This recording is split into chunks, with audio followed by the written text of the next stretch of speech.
Bonjour à tous et bienvenue sur Monaco Info. Voici sans plus tarder les titres qui seront développés dans cette édition de fin de semaine. La charte des terrasses, elle est entrée en vigueur il y a quelques jours. Vous saurez dans ce journal ce que les restaurants et plus largement les commerçants sont en mesure de faire ou de ne pas faire avec leurs terrasses. La direction de l'environnement a procédé au nettoyage des roches Saint-Nicolas du côté de Fontvieille. Le musée océanographique propose une toute nouvelle exposition qui s'intitule Tartuga. La Principauté accueillera le 9e Forum international Peace and Sport du 23 au 25 novembre. L'événement vient d'être présenté ce vendredi à l'Automobile Club de Monaco. Et enfin, notre invitée du week-end, la vice-présidente de l'Union des commerçants et artisans de Monaco, nous parlerons de la grande braderie qui se déroule en ce moment même sous le chapiteau de Fontvieille.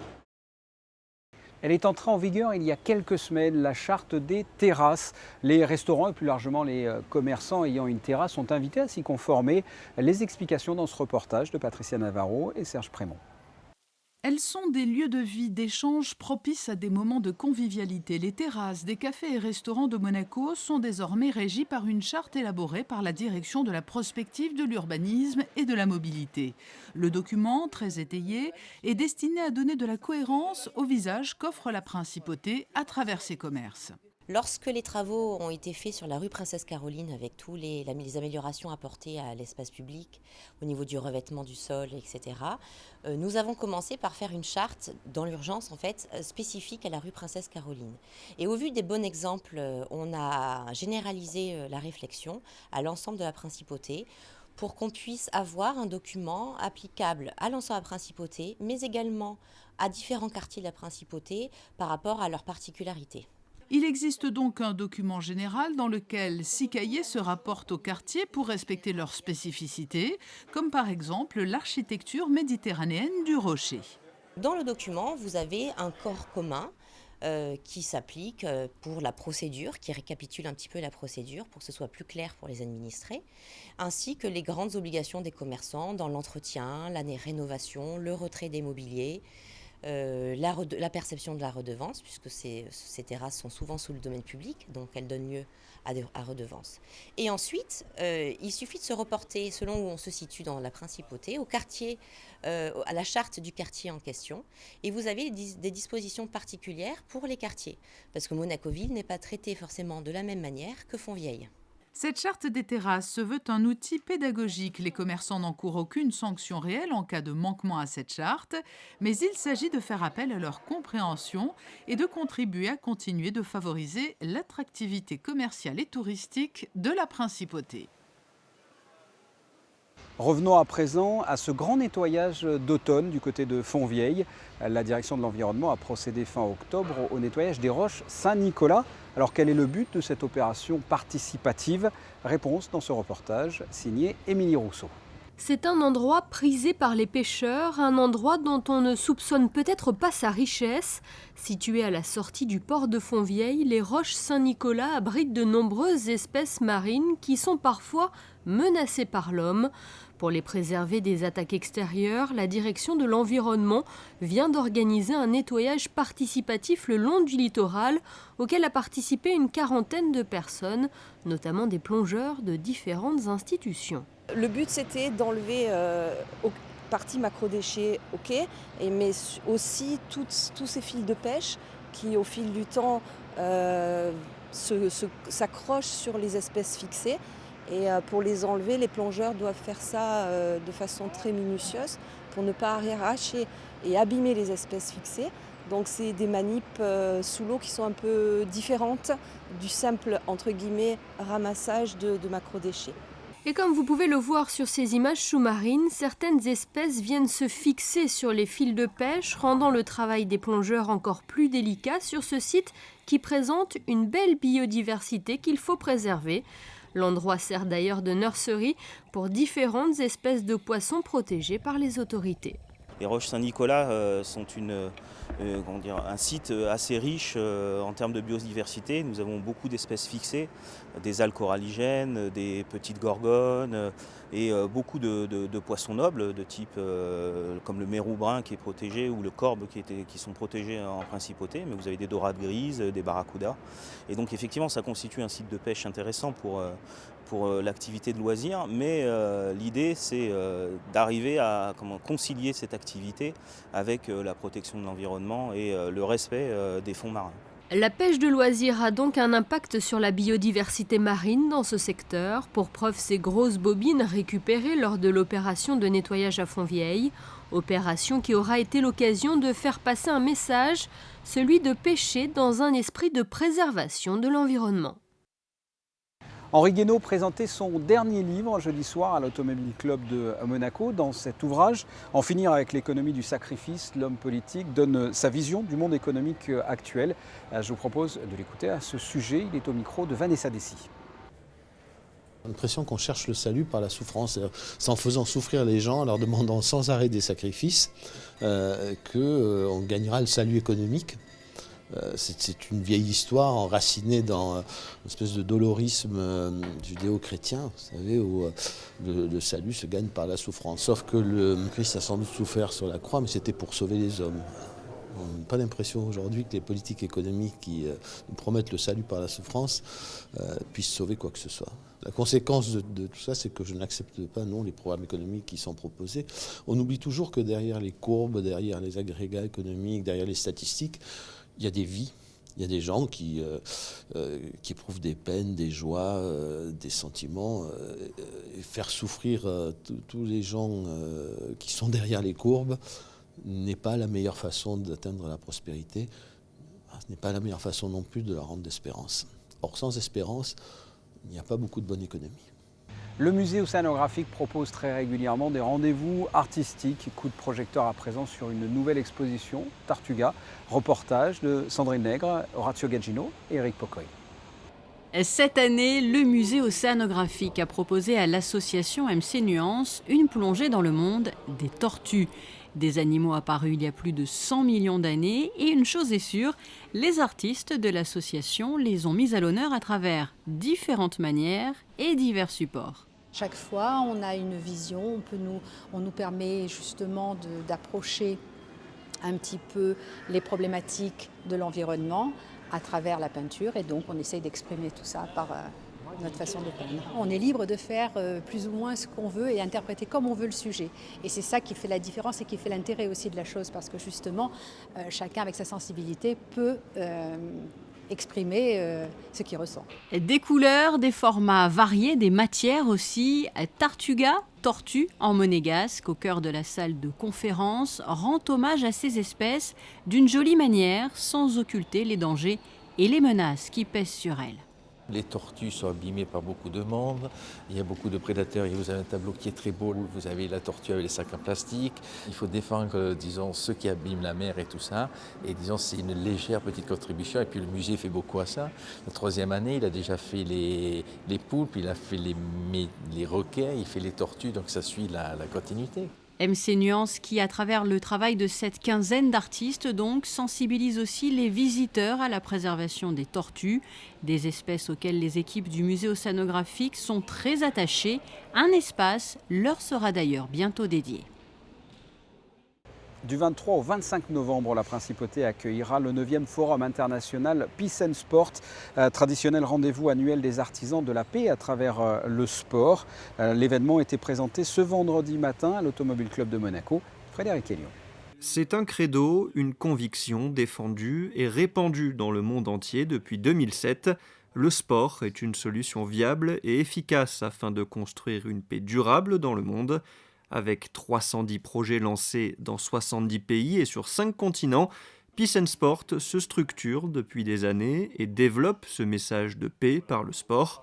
Chaque année, Peace and Sport organise en Principauté son forum international et pour cette 9e édition qui se déroulera du 23 au 25 novembre, 500 participants venant de près de 80 pays sont attendus. Cette année, c'est la démonstration par la preuve et c'est changer le monde par le sport.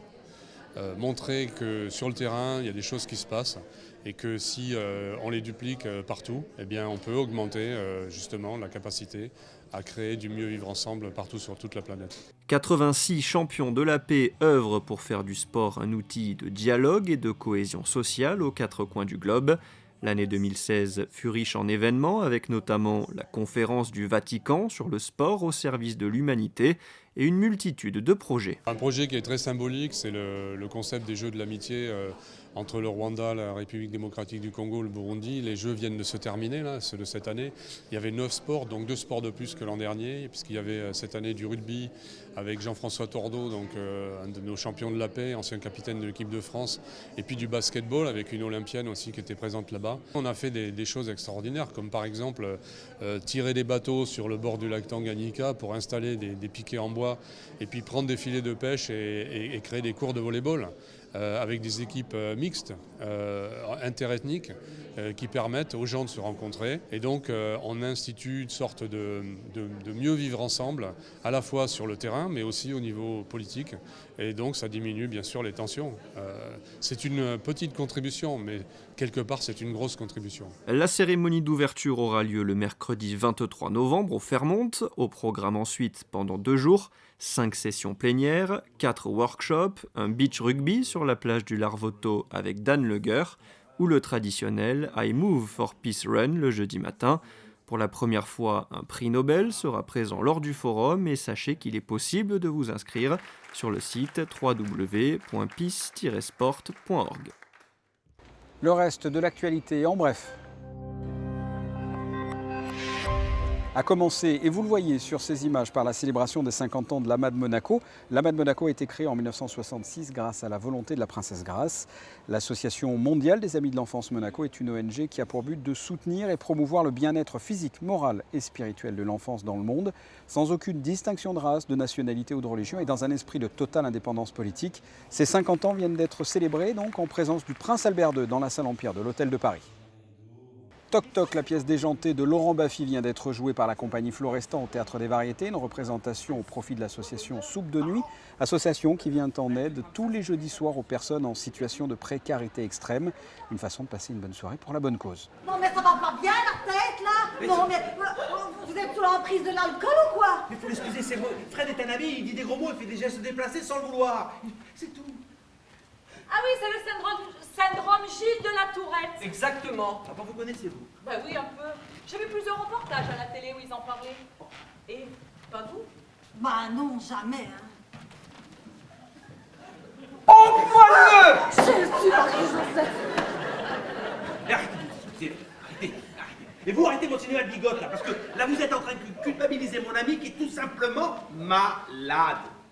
Et puis vous n'êtes pas sans savoir que dans une quinzaine de jours, nous serons le 19 novembre et dans le cadre des célébrations de la fête nationale, la mairie de Monaco propose sur invitation un spectacle pour enfants et 2 soirées de gala à l'espace Léo Ferré ainsi qu'un show laser au port Hercule. Alors dans l'ordre, le mercredi 16 novembre à 15h, un spectacle de magie à l'espace Léo Ferré. Le vendredi 18 novembre à 20h sur le port de Monaco, un show laser. Et enfin, toujours le 18 novembre à 21h, ainsi que le samedi 19 novembre à 15h, un spectacle cabaret vous sera proposé à l'espace Léo Ferré. Pour les modalités, sachez que les invitations seront à retirer à la mairie dans la mesure des places disponibles, le 9 pour les monégasques et le 10 novembre pour les monégasques et les résidents. Il est temps de recevoir notre invité du week-end et nous sommes sous le chapiteau de Fontvieille tout simplement parce que l'on va parler de la grande braderie de Monaco qui se déroule en ce moment même. Avec nous, Sylvie Bovini, bonjour. Bonjour. Vous êtes la vice-présidente de l'Union des commerçants et artisans de Monaco. Alors pour ceux qui ne connaîtraient pas encore, peut-être qu'il y en a encore un ou deux, la grande braderie, qu'est-ce que c'est? Quel est le concept? Alors le concept, c'est que nous réunissons sous le chapiteau des commerçants de la principauté et essentiellement de la principauté qui viennent brader, comme son nom l'indique, soit des invendus, soit des surstocks, soit des lots qui peuvent être achetés à l'occasion spécialement pour le chapiteau. Et il y a toujours de très bonnes affaires. Alors, vous connaissez l'historique? Parce que je crois qu'on fête un anniversaire cette année. Voilà. Aujourd'hui, c'est les 20 ans de la braderie de Monaco.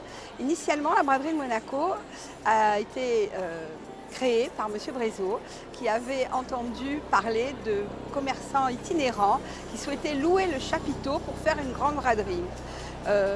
Au vu de cette information, M. Brézot s'est mobilisé et je faisais partie de l'équipe à l'époque pour trouver des commerçants qui seraient prêts à venir remplacer ces itinérants et on a loué le chapiteau, aidé par les pouvoirs publics. À l'époque, c'était M. Campora qui nous avait beaucoup aidés pour créer cette manifestation et c'est une manifestation qui dure à présent depuis 20 ans, même si initialement on avait des doutes sur sa pérennité. Sur la longévité. Qu'est-ce que l'on peut y trouver ici, dans ce sous-chapiteau? De tout, et essentiellement des vêtements, chaussures. Maintenant, nous avons de la décoration, du mobilier, du linge de maison, de la puériculture, enfin des vêtements pour enfants, des jouets, des articles de décoration, des articles de marine avec Marine Service.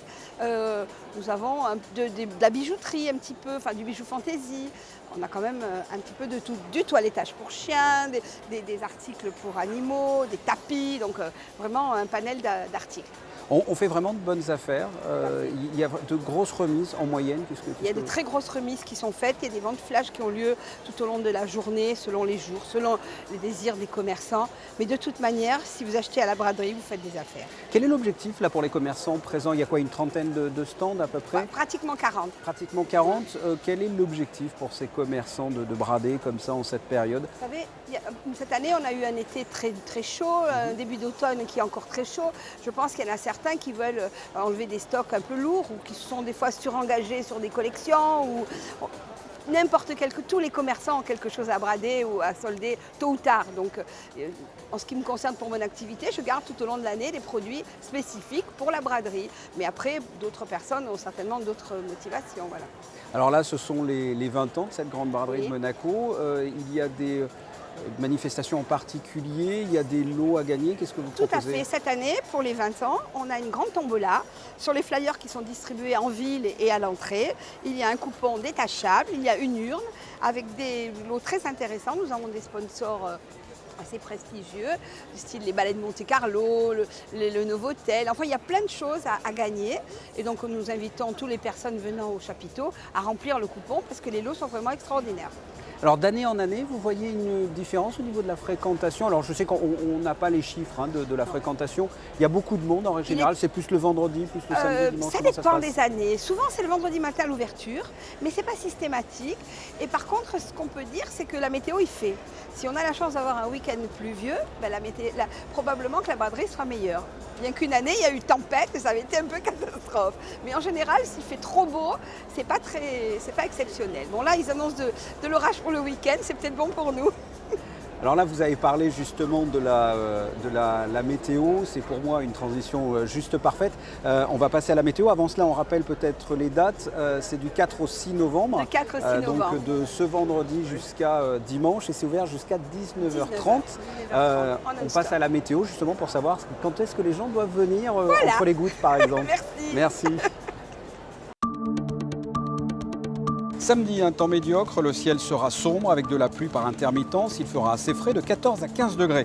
Dimanche, une amélioration partielle entre nuages et soleil. Le risque de pluie n'est pas à exclure, comptez de 13 à 17 degrés. Lundi, la poursuite de l'amélioration avec pas mal de soleil, notamment le matin. Les températures de 11 à 16 degrés. Mardi, du soleil le matin et des nuages l'après-midi. Le temps se rafraîchit un peu, il fera de 10 à 15 degrés. Mercredi, le temps sera changeant entre nuages et soleil. Et enfin, jeudi, une belle journée est à prévoir. Ce journal est terminé. Merci de votre fidélité. La suite de vos programmes sur Monaco Info. Je vous souhaite de passer un excellent week-end. À très bientôt. Au revoir.